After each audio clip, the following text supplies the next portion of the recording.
All right, let's just dive right in.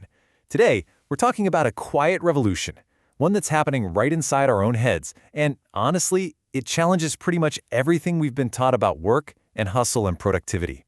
And we're going to start with a question that might sting a little. What if being busy, that thing we all wear like a badge of honor, is actually the laziest thing you can possibly do? Yeah, I know how that sounds, but just stick with me on this one. I mean, let's be real, our whole culture glorifies the grind, right? Constant hustle is seen as the ultimate sign of success. But what if that whole idea is just wrong? What if the very thing we think is pushing us ahead is the one thing holding us back?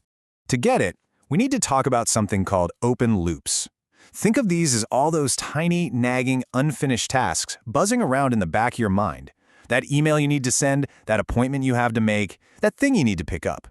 Each one creates this mental clutter, and when you add them all up, they become this massive drain on your focus and your energy. And this leads us to a really powerful, kind of mind-bending idea. Constant activity can actually be a form of laziness. It's a way for us to avoid doing the much harder, much more important work of being still, of thinking deeply, and of actually focusing on what matters. So, if the grind is the villain in the story, where do we look for the solution? Well, we're going to turn to a surprisingly brilliant teacher, nature itself. Let's dig into the wisdom of stillness and see what it can teach us about a healthier way to be productive. You know how in farming, a field has to lie fallow, it has to rest, so it can be fertile for the next crop? Well, guess what? Your mind works on the exact same principle. It needs these little fallow minutes, these tiny moments of intentional rest to stay sharp, creative, and actually productive. Or, hey, think about a tree. From the outside, it looks like it's doing nothing, just standing there. But it's incredibly productive. It's growing its roots deeper, stabilizing itself, getting ready for whatever comes next. We need that rooting time too, those quiet moments to anchor ourselves so we don't get blown over when things get crazy.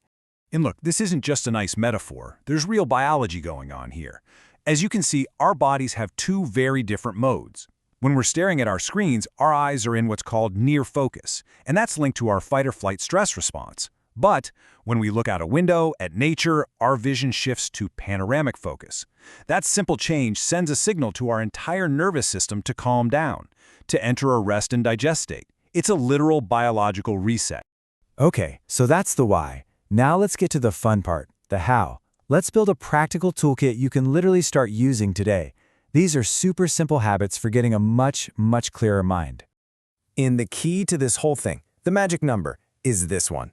60. Yep, just 60 seconds. We're not talking about some massive life overhaul here. We are talking about tiny, one-minute changes that have a huge impact. Tool number 1 is the 1-minute rule, and it is so simple. If a task pops into your head that you can finish in less than a minute, just do it. Right then and there. Don't put it on a list, just get it done. Replying to that text, putting that cup in the dishwasher, boom. Every time you do it, you close one of those open loops, and you stop it from adding to that background anxiety. You reclaim that little bit of mental energy. So, that first tool helps you deal with all the external clutter. But what about all that noise inside your head? That is where our second tool comes in. It's called the window gaze, and it's designed to trigger that biological reset we were just talking about. And yeah, it is exactly as easy as it sounds. Let's just walk through it. Step 1, you find a window. Step 2, you look at something far away, the sky, some trees, whatever. Then, let your eyes kind of soften and shift into that wide panoramic focus. You do this for just 60 seconds, and you are sending a direct memo to your nervous system to just calm down.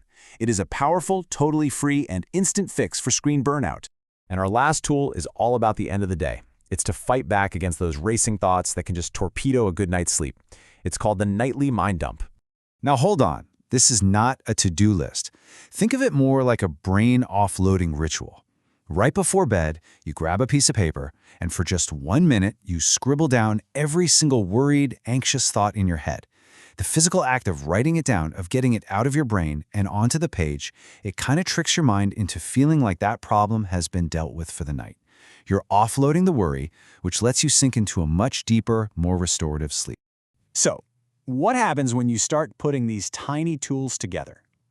Well, you start reclaiming your mind from that constant nagging pressure to always be busy. You actually arrive at a completely new definition of what it even means to be productive. The new productivity. It's not about being busy, it's about being clear. It's about having the wisdom to know when to hit pause. And most importantly, it's about deeply understanding that rest isn't something you do when you're done with work. Rest is an essential part of the work itself.